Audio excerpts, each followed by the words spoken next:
இங்கே பாருங்கள், நம்ம வந்து ப்ளவுஸோட ஃப்ரண்ட்டு பார்ட்டு அளவு எடுக்க போகிறோம். இதை வந்து நம்ம பேக் சைடு ஆல்ரெடி கட் பண்ண வீடியோவை நான் அப்லோட் பண்ணியிருக்கேன். உங்களுக்கு வேணும்னா நான் கமெண்டில் லிங்க் கொடுக்குறேன், நீங்கள் போய் பார்த்துக்கோங்க. இந்த பேக் சைடு எடுத்தோம் இல்லையா, அந்த அளவு அப்படியே வரைஞ்சி எடுத்துக்கணும் ஃப்ரண்ட்டு வரைய. ஓகேங்களா? இங்கே பாருங்கள், நான் இப்படி வரைஞ்சி எடுத்திருக்கேன். இப்போது நான் ப்ளவுஸோட ஃபஸ்ட்டு அப்படியே போட்டு நெக்கு வரைகிறோம். இங்கே பாருங்கள் கரெக்டான அளவு அது. நான் நடுவில் ஒரு மார்க் இருக்குது பாருங்கள், அதுதான் கரெக்டான அளவு. மீதி இந்த பக்கம் பாக்ஸ் மாதிரி இருக்கிறது எக்ஸ்ட்ரா அளவு. இப்போது நெக்கை நீங்கள் கரெக்டாக சுருக்கம் இல்லாமல் அந்த ப்ளவுஸுக்கு ஏற்றாப்புல அப்படி போட்டுட்டு இங்கே பாருங்கள், இந்த மாதிரி தான் போடணும். இப்போ நெக்கு தான் எடுக்கிறோம். அந்த நெக்குக்கு கரெக்டாக அந்த பாடியை வந்து அங்கே நிற்கணும். அங்கே பாருங்கள், ஷோல்டர்லேருந்து வச்சாச்சு. இப்படி போட்டுட்டு இங்கே பாருங்கள், இப்படி வச்சுட்டு இந்த பாயிண்ட் ஞாபகம் வச்சுக்கோங்க. இங்கே பாருங்கள், நான் வந்து ப்ளவுஸோட ஃப்ரண்ட்டு பக்கம் குழி எடுக்க மாட்டேன். ஸோ இந்த மெத்தடை ஃபாலோ பண்ணிங்கன்னா பர்ஃபெக்டாக வரும். இங்கே பாருங்கள், ஆல்ரெடி நான் மேலே பாயிண்ட் வச்சுருக்கிறது எக்ஸ்ட்ரா அளவு. பேக் சைடு விடும் போது எக்ஸ்ட்ரா அளவு நம்ம வைப்போம் இல்லையா, அதோட அளவு. ஸோ அந்த அளவுலேருந்து ஒரு 1/2 இன்ச்சு இங்கே பாருங்கள், கீழே இறக்கியிருக்கேன். ஒரு பாயிண்ட் வச்சுருக்கேன்னா அதில் அந்த 1/2 இன்ச்சு பாயிண்ட் வச்சுட்டு அங்கே ப்ளவுஸ் வச்சு முன்னாடி ஒரு 1/2 இன்ச்சு இங்கே பாருங்கள், அங்கேருந்து கீழே ஒரு 1/2 இன்ச்சு, முன்னாடி ஒரு 1/2 இன்ச்சு, அந்த இடத்துல தான் நான் ஹார்ம் ஹோலை ஃபிட் பண்ணுறேன். ஏன்னா நான் டாட் பிடிக்கும் போது ஆட்டோமேட்டிக்காக அந்த 1/2 இன்ச்சு போய் உக்காந்துக்கும் கரெக்டாக. இந்த முறையை ஃபாலோ பண்ணுங்கள். இந்த முறையை யாரும் சொன்னதில்லை, நான் தைச்சிருக்கேன். நான் ஒரு டெய்லர், சூப்பராக வரும். நீங்கள் சந்தேகமே வேணாம், என்னுடைய இந்த மாதிரி மெத்தடை ஃபாலோ பண்ணுங்கள். Easy method. ஓகேங்களா? இப்போ பாருங்கள், நான் அந்த இடத்துல ஹார்ம் ஹோலை வச்சுட்டு நெக்கு வரைகிறேன். நெக்கு இங்கே பாருங்கள், நான் வந்து ஊக்கு சைடு வைக்க மாட்டேன். இந்த பட்டி சைடு, இந்த ஐ பட்டி இருக்கு இல்லையா, அங்கே சைடு தான் வைப்பேன். இப்போ ஐ பட்டி எங்கே ஸ்டார்ட் ஆகுதோ அங்கே ஒரு பாயிண்ட் வச்சுருக்கேன் பாருங்கள். இங்கே பாருங்கள், ஸ்டாப் பண்ணிட்டேன். நெக்கு அதோடு ஸ்டாப் பண்ணிக்கோங்க.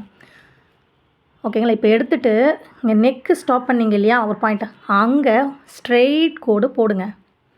நான் சொல்ல நீங்கள் அப்படியே ஃபாலோ பண்ணிங்கன்னா ஈஸியாக வரும். இந்த மெத்தடை ஃபாலோ பண்ணுங்கள். குழி எடுக்க வேணாம், எந்த பிரச்சனையும் வேணாம். இங்கே பாருங்கள், இப்போ நான் நெக்கு வரைஞ்சிட்டேன். கரெக்டான அளவில் நெக்கு வரைஞ்சிருக்கேன். அப்புறம் ஒரிஜினல் அது எக்ஸ்ட்ரா அளவு இருக்குது பாருங்கள், அதுக்கு ஏற்றாப்பில் ஃப்ரண்ட்டு நெக்கு எடுத்துகிட்டு வரணும். இது ஒரிஜினல் அளவு, ப்ளவுஸோட ஒரிஜினல் நெக்கு. இன்னும் பிடிச்சி தைக்கிறதுக்கு துணி விடலை. ஓகேங்களா? இப்போது நான் பாருங்கள், நல்லா பாருங்கள், ப்ளவுஸோட front dot, first front dot எடுக்க 2 ஸ்டெப்பு இருக்குது. அதை ஃபாலோ பண்ணிங்கன்னா உங்களுக்கு ப்ளவுஸில் மிஸ்டேக்கே வராது.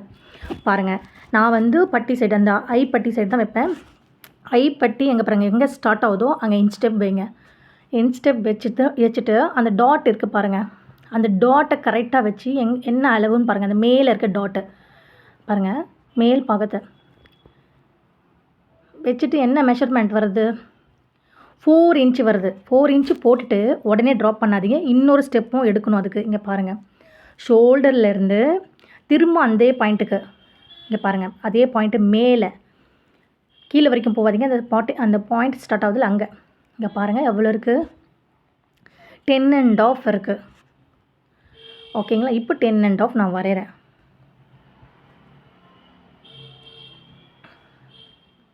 இது லென்த்து, அந்த டாட்டோட லென்த்து. இங்கே பாருங்கள், நான் வச்ச பாயிண்ட்டு மேலே போயிடுச்சு. ஸோ இப்போ என்ன பண்ணணும், இந்த பாயிண்ட்டை வரையக்கூடாது. இங்கே பாருங்கள், அதுக்கு அப்படியே கீழே எடுத்துகிட்டு வாங்க. இங்கே பாருங்கள், இது வரையக்கூடாது. இங்கே பாருங்கள், இந்த பாயிண்ட் 11 இன்ச்சு வந்துச்சுல, அதுக்கு நேராக இந்த 5 பாயிண்ட் இருக்கும் இல்லையா, நம்ம வச்சோம்ல 4 பாயிண்ட், அதை வரைஞ்சிக்கோங்க கொஞ்சம் இறக்கி. அந்த மேலிருந்த வந்த பாயிண்ட் எங்கே முடியுதோ அந்த இடத்துல தான் நீங்கள் வந்து அகலத்தையும் எடுக்கணும். நம்ம லென்த்து எடுத்துருக்கோம், அகலத்தையும் எடுக்கிறதுக்கு அந்த பாருங்கள், நான் வந்து கரெக்ஷன் பண்ணிக்கிட்டேன். இந்த இடத்துல தான் நம்ம வந்து டாட் வரைய போகிறோம். ஸோ ஸ்ட்ரைட்டாக 11 இன்ச்சும் வந்துடும், இந்த பக்கம் 4 இன்ச்சும் வந்துடும். ஓகேங்களா? இப்போ அதுதான் பாயிண்ட்டு. ஓகேங்களா? நல்லா ஞாபகம் வச்சுக்கோங்க. மேலேருந்து 11 இன்ச்சு வந்துச்சு, 10.5 இன்ச்சு வந்தது. இந்த சைடில் இந்த ஐப்பட்டி வந்துச்சு, அங்கேருந்து 4 இன்ச்சு வந்தது. ஸோ அது ரெண்டுமே மேட்ச் ஆகிறத தான் டாட் வரையணும். இப்போ அந்த ஃபஸ்ட்டு பாயிண்ட் இருக்குல்ல, அந்த பெரிய பாயிண்ட்டு, அது ஃபுல் லென்த் எவ்வளோ பார்க்கணும். அந்த ஸ்டார்டிங்லேருந்து அந்த கீழே வந்து 3.5 வரும்னு நினைக்கிறேன். இங்கே மார்க் பண்ணுறேன். இங்கே 1.5 இன்ச்சு, 1.5 இன்ச்சு. ஆக்சுவலாக இது எனக்கு 3.5 வந்திருக்கு, இந்த ஸ்ட்ரைட் கோடு. ஓகேங்களா? 3.5 வந்திருக்கு. நீங்கள் இந்த மாதிரி தான் மெஷர்மெண்ட் பார்த்து வரையணும். இப்போ 1.5 போட்டுட்டு நான் ஒரு கோன் வரைகிறேன். அவ்வளோதாங்க. இந்த ஸ்டெப்பு வரையும் அவ்வளோ ஈஸியாக கற்றுக்கலாம் நீங்களும். ஓகேங்களா? இப்போ நம்ம இது வரைஞ்சாச்சா? இப்போ என்ன பண்ணணும், இங்கே பாருங்கள், திரும்பவும் இங்கே பாருங்கள், ஐ பட்டி இருக்கு இல்லையா, அங்கேருந்து இந்த நம்ம பட்டி ஜாயின் பண்ணியிருக்கோம் பாருங்கள், கீழே கப்பு பட்டி, அந்த பட்டி எவ்வளோன்னு பார்க்குறோம். எனக்கு வந்து 4 இன்ச்சு வந்திருக்கு. ஸோ பிடிச்சு தைக்க அங்கே டாட் பிடிப்போம் இல்லையா, அதுக்கு ஒரு 1/2 இன்ச்சு. ஓகேங்களா? போட்டுட்டு தான் இதை ஜாயின் பண்ணணும். அவ்வளோதான், சிம்பிள். இந்த ஷேப் வந்துருச்சு பாருங்கள். ஓகேங்களா? இது ஸ்டெப் பை ஸ்டெப்பாக கற்றுக்கங்க, ஈஸியாக புரியும். இங்கே பாருங்கள், இப்போ அது நம்மளுக்கு டவுட்டு கரெக்டாக நம்ம வச்சுருக்கோமான்னு ஒரு வாட்டி பார்க்குறதுக்கு இப்படி வச்சு பார்த்தீங்கன்னா இங்கே பாருங்கள், கரெக்டாக வந்து நிற்கிது பாருங்கள். ஓகேங்களா? இதை மாதிரி பார்த்துக்கோங்க. இப்போ இந்த பக்கம் நம்ம பார்க்கணும், இதுவும் கரெக்டாக இருக்குது, இப்படி வச்சு பார்க்கணும். நான் எப்படி பண்ணுறனோ அதே மாதிரி பாருங்கள். இப்போது இந்த பக்கம் இந்த பாயிண்ட்டை ஜாயின் பண்ணணும்.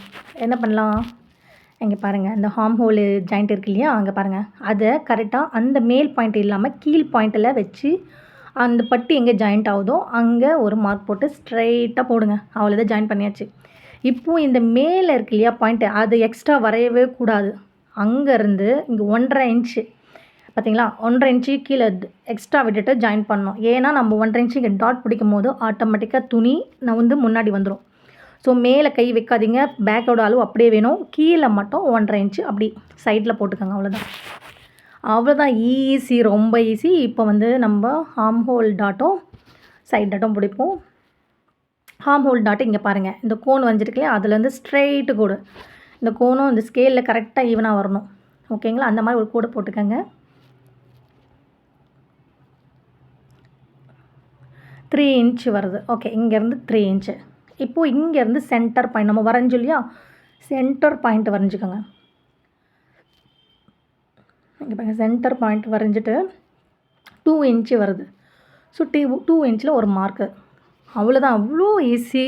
நான் சொன்ன மெத்தடை ஸ்டெப் பை ஸ்டெப்பாக கற்றுக்கங்க, கண்டிப்பாக நீங்கள் ப்ளவுஸ் தைப்பீங்க. ஓகேங்களா? இங்கே பாருங்கள், நம்ம வந்து கரெக்டான அளவு தான் வரைஞ்சிருக்கோம். இப்போ எக்ஸ்ட்ரா அளவு, இந்த துணியை பிடிச்சி தைப்போம் இல்லையா, கழுத்துக்கெலாம் ஹெம்மிங் பண்ணுவோம் இல்லையா, அதுக்கு இப்போ நான் எக்ஸ்ட்ரா வரைகிறேன். ஃப்ரண்ட்டு வரையும் போது அந்த ஒரிஜினல் அளவு வரைஞ்சிட்டு தான் அதுக்கப்புறம் தான் எக்ஸ்ட்ரா அளவை நம்ம வரையணும். சேம் அதே அளவு எடுக்காதீங்க. ஓகேங்களா? அவ்வளோதான், முடிஞ்சது. இப்போ கீழே நம்ம கட்டிங் பண்ணுறதுக்கு துணி விட்டு தைப்போம் இல்லையா, பட்டி வைக்க, அந்த இடத்த கொஞ்சோண்டு மார்க் பண்ணுறோம். எனக்கு வந்து அந்த அளவு தான் நான் துணி விடுவேன். இங்கே பாருங்கள், நான் ஒரு 1/4 இன்ச்சு தான் விடுவேன். உங்களுக்கு 1/2 இன்ச்சு விடுற பழக்கம் இருந்துச்சுன்னா நீங்கள் அப்படியே விடுங்க. எவ்வளோ துணி விடுறீங்களோ அவ்வளோ துணியை விட்டு தான் நீங்கள் தைக்கணும், உள்ளே பிடிச்சி தைக்கணும்.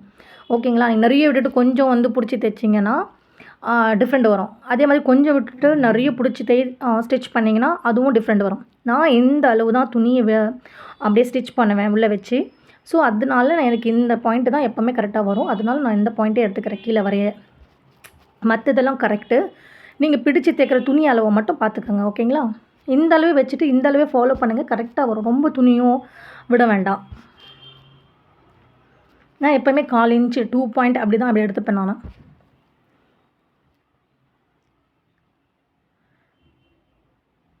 ஓகேங்களா? முடிஞ்சிடுச்சு, அவ்வளோதாங்க, அவ்வளோ ஈஸி. நீங்கள் இந்த ப்ளவுஸு எனக்கு நான் போட்ட வீடியோ மூலமாக நீங்கள் கற்றுக்கிட்டிங்கன்னா எனக்கு ஒரு லைக்கோ கமெண்ட்டோ ஏதோ ஒன்று போடுங்க.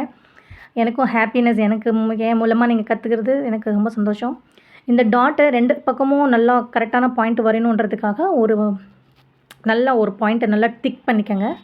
இங்கே பாருங்கள், நம்ம ஸ்டிச்சிங் பண்ணுறதுக்கு அந்த டாட் பிடிச்சி ஸ்டிச்சிங் பண்ணுறதுக்கு இந்த மார்க்கு தேவை. ஏன்னா தைக்கும் போது இந்த பாயிண்ட்டும் சேர்த்து தான் அப்படியே ஒரு கோன் வரைவோம். இந்த பாயிண்ட்டையும் வரைஞ்சி கட் பண்ணிக்கோங்க.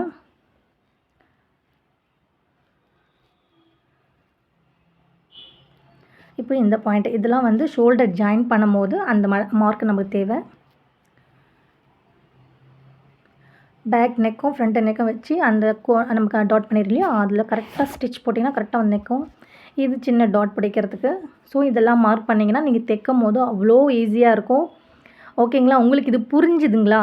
ஏதாவது டவுட்டுன்னா கமெண்டில் கேளுங்க, நான் கண்டிப்பாக ஆன்சர் பண்ணுவேன். ஓகே, நன்றி. இந்த வீடியோ பார்த்ததுக்கு ரொம்ப நன்றி. தேங்க்ஸ்.